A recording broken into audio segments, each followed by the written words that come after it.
Not bad, not bad at all.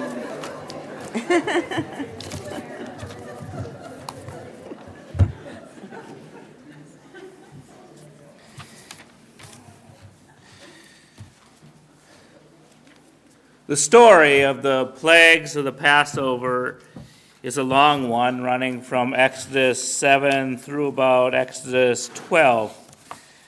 We don't have time for it all, but I'm going to give you a synopsis. The Lord said to Moses, "See, I have made you like God to Pharaoh, and your brother Aaron will be your prophet.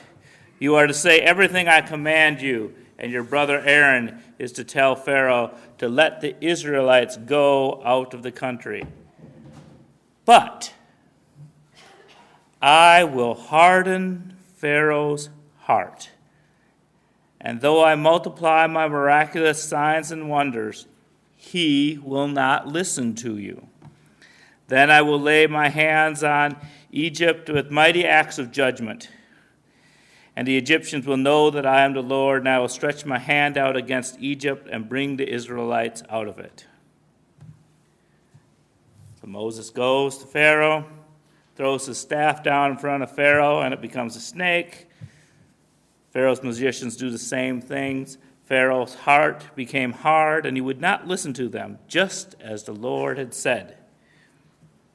Then say to him, "The Lord of God of the Hebrews has said to you, 'Let my people go.'" And Moses and Aaron went to Pharaoh and did that. And he raised his staff, and he turned all the water of the Nile was changed to blood. But Pharaoh's heart became hard, and he would not listen, just as the Lord had said. Then came the frogs. "Let my people go. If you refuse to let them go, I will plague your whole country with frogs." This happened, but when Pharaoh saw, he hardened his heart. Then the Lord said to Moses, "Tell Aaron, stretch out your staff and strike the dust of the ground, and throughout the land of Egypt the dust of the ground will become gnats." And all this happened, but Pharaoh's heart was hard, and he would not listen, just as the Lord had said. Moses said, "If you do not let my people go, I will send swarms of flies." And this happened. But this time also, Pharaoh hardened his heart and would not let the people go.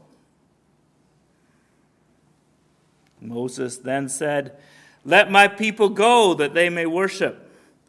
If you refuse to let them go and continue to hold them back, the hand of the Lord will bring a terrible plague on your livestock." Pharaoh sent men to investigate and found that not even one of the animals that the Israelites had died. Yet his heart was unyielding, and he would not let the people go. So they took soot from the furnace and stood before Pharaoh, and Moses tossed it in the air, and festering boils broke out on men and animals. But the Lord hardened Pharaoh's heart, and he would not listen to Moses or Aaron. And the Lord said to Moses, "Stretch out your hand towards the sky, that hail will fall." Then Pharaoh summoned Moses and said, "This time I have sinned. I will let you go." But when Pharaoh saw that the rain and the thunder had stopped, he sinned again, and he and his officials hardened their hearts. Moses, "Let my people go, locusts." Pharaoh quickly said, "Take this plague away from me." And the locusts left when a mighty wind came. But the Lord hardened Pharaoh's heart, and he would not let the Israelites go. Then the Lord said to Moses, "Stretch out your hand towards the sky so that darkness will spread over Egypt." But the Lord hardened Pharaoh's heart, and he was not willing to let them go. Finally, it was time for the last plague, the Passover, the one that this holiday is named for. Moses said, I will bring one more plague on Pharaoh and on Egypt. Every firstborn son in Egypt will die. And the Hebrew people were told to take a lamb and put blood on their doors. And on that same night I will pass through Egypt and strike down every firstborn, men and animals. The blood will be a sign for your houses where you are. When I see the blood, I will pass over you. At midnight, the Lord struck down all the firstborn of Egypt. During the night, Pharaoh summoned Moses and said, goodbye, get out of here. But when the king of Egypt was told that the people had fled, the Lord hardened the heart of Pharaoh, the king of Egypt, so that he pursued. And so the Lord said, stretch out your hands over the sea so the waters may flow back over the Egyptians. They had passed through the Red Sea, and the Red Sea came down upon the Egyptian army. That was the best part in the movie. And when I saw this movie as a kid, Pharaoh wore Yul Brynner's scowl, and he was an unmitigated tyrant. When I was older and read the Bible for myself, I said, wait a minute. God made Pharaoh harden his heart. Pharaoh might have let him go, but God hardened his heart. Why would God do this? Was it not enough to free the Israelites? Did the Egyptians need to be humiliated and destroyed? Why could not God soften Pharaoh's heart so that Moses could have approached and said, pardon me, sir, may we leave? And Pharaoh would reply, certainly, take some of my gold as well, but first let me hold a farewell banquet for you. All the firstborn sons of Egypt will gather the firstborn livestock and prepare a feast. Our harvest has been bountiful this year. There has been no locust or hail. We will harvest the wheat. Give us a few days to let the dough rise, and we'll have big, fluffy bread. And we've been blessed with an abundance of frogs this year. We have frog legs sauteed in butter. And a lot of our water has mysteriously turned into red wine. There's so much that we need your help to drink it. That would have been strange. So strange that it might have been even a greater miracle.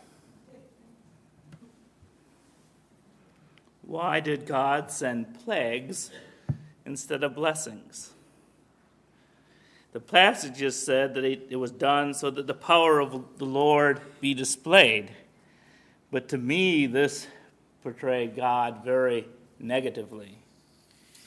God appears to be a cat, kind of playing with his prey, catching the mouse and then letting it go, and catching it again, and letting it go.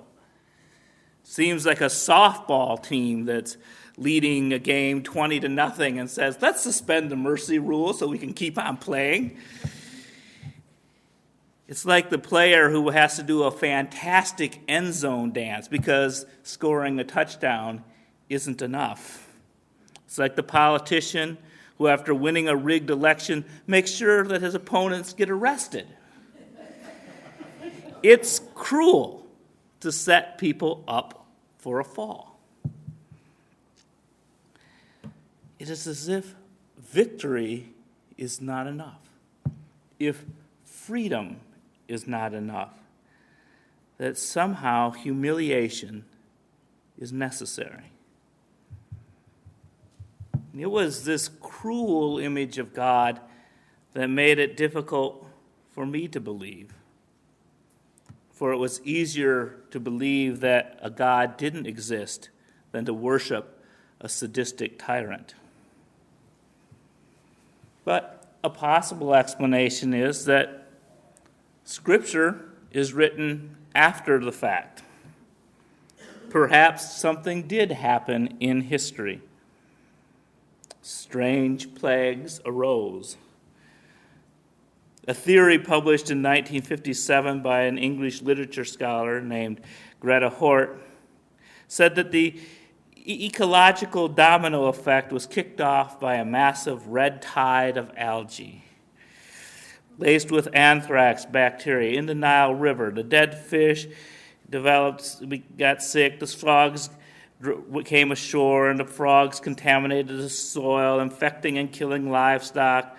Biting flies proliferated into decaying plants left by the heavy flooding, then carried anthrax to the dead cattle and the live cattle and humans, causing the plague of boils, and the weather caused the unusual torrent and flood also brought the hail and the locusts.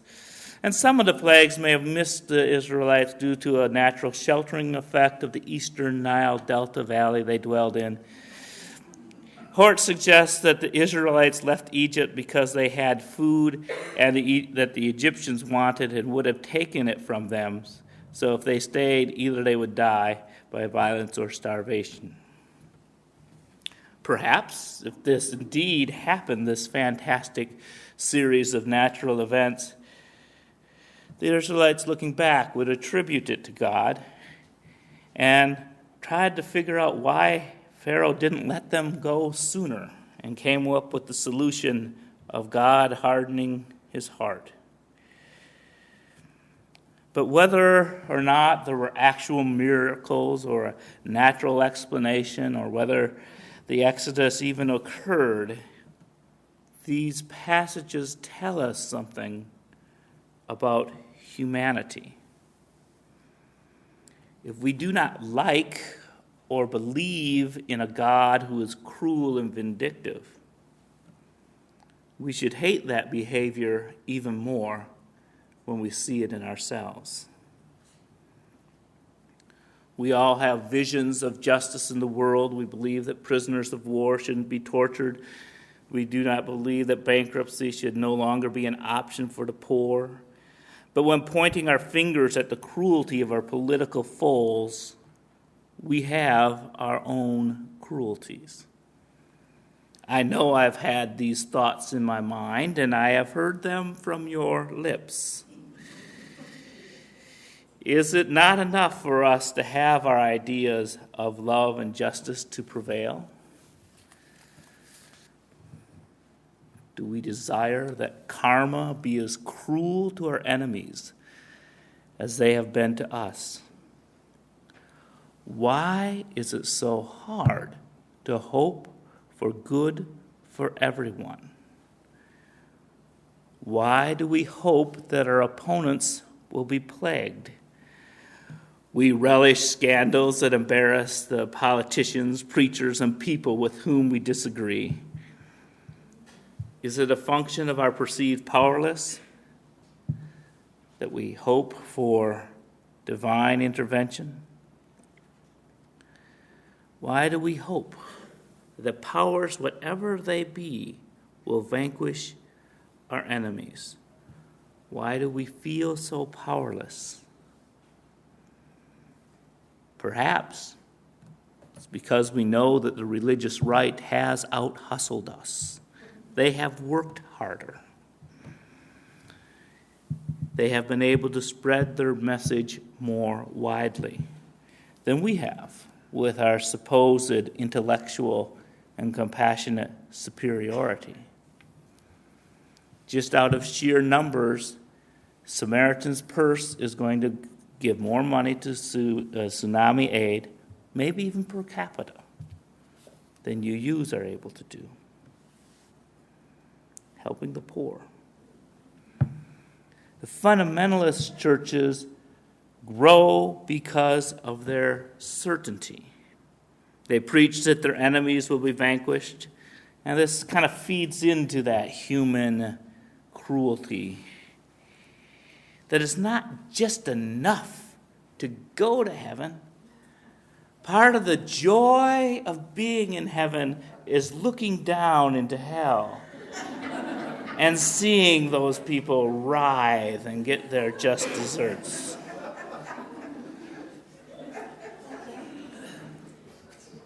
They are not afraid to speak up. Why are we? I think we have a better message. We preach love and justice for all. Not just some will be chosen, but a universal Passover, where all are healed from the cruelty of life, where liberty and justice is for all and not just some. One thing that may impede us is our own secret wish that a plague will befall their houses. Because after all, we are human. In order to preach universalism, we must first believe it ourselves. Think of an enemy. The first one that comes to mind.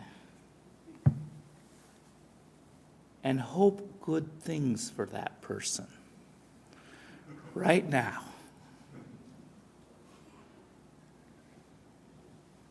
Now mean it.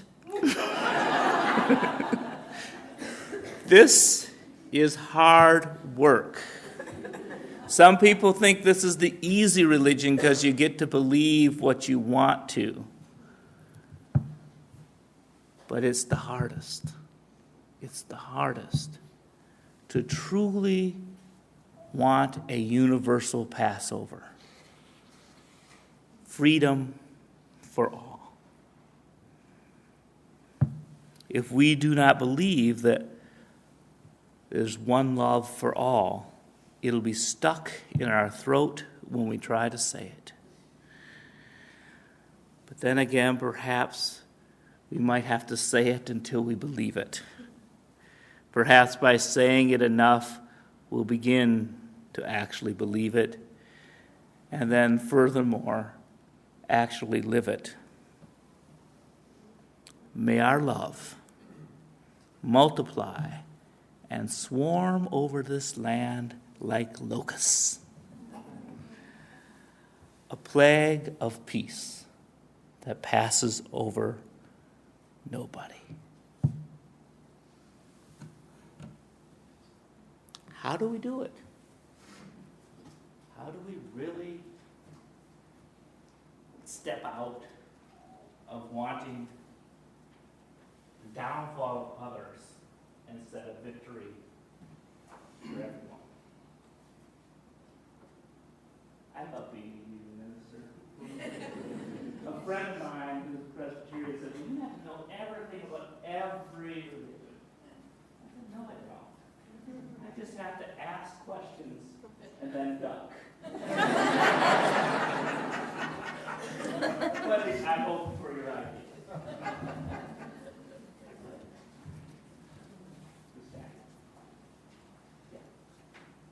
I have a somewhat different question from one you answered. I read this week, and I'm not sure how true it is, but it was in a Jewish military security magazine, a statement that during the Passover, one of the traditions is that for every one of the plagues or calamities, a drop of wine is taken out. And this is to symbolize that God saw every human, every being as having value and worth. And that somehow seems inconsistent with God hardening his heart. I would ask you, and I would ask Marjorie, if anybody knows anything more about that tradition. Yes.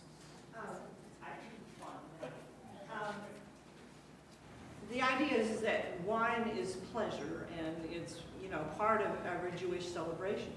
And by removing a drop of wine, you're removing some of the pleasure symbolically for the plagues. And one of the commentaries from, not that's in the Hebrew Bible, but a commentary on one of the activities is that God was, the angels saw that the Jewish people were liberated, and then they went to God and said, we need to rejoice because they're liberated. And then but God said, but then the waters came and covered the earth. And he says, we cannot celebrate because those are still my people, and they were destroyed. So that it is not just a celebration. Yeah, there was also something else Does this have too. anything to do with the fact that God couldn't find Pharaoh's weapons of mass destruction? Charlie. In that same light, I'll try to be more benevolent towards George Debbie and the knucklehead that he appointed to the UN. Be careful. Be careful. The other thing about the wine and the plagues was that the Egyptians apparently felt that the fingernails were sacred, were holy.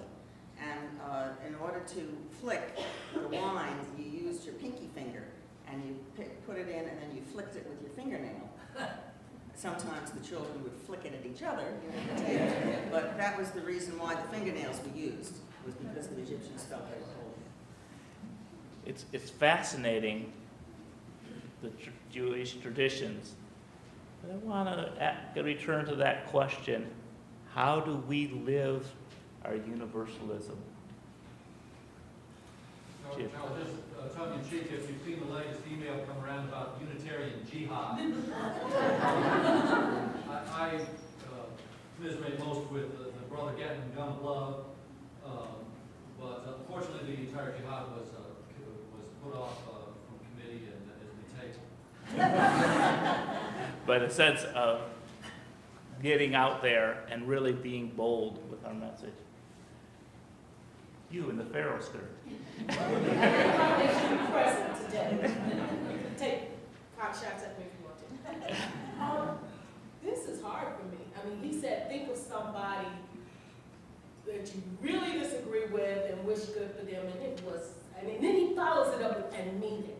I mean, it was like, I could do this kind of perform, just do this kind of, okay, George, I hope you have a good day. He told me to mean it. And then I had to think, well, how do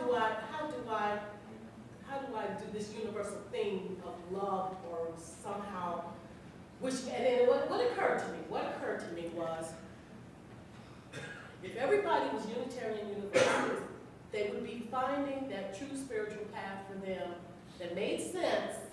It didn't necessarily have to conform with what I believe, but it would have to make sense, and I feel would have to be moving toward the good. Because that's what, to me, it means, being you.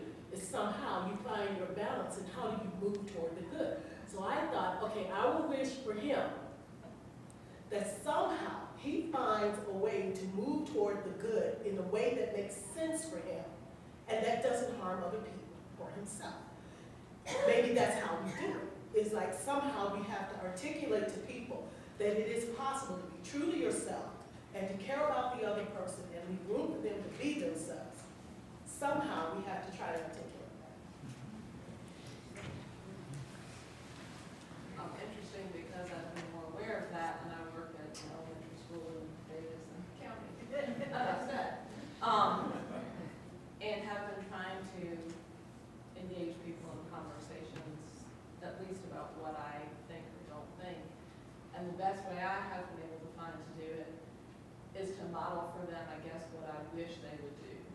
And once this week, conversation with someone about you should have to say the Pledge of Allegiance or go back where you came from. And after disagreeing a couple times and trying to give logical arguments, I finally just settled for, I just don't agree with that. And would hope that maybe by modeling how I wish people would be, even in disagreeing with them, that they can return the favor. I hope this conversation continues long.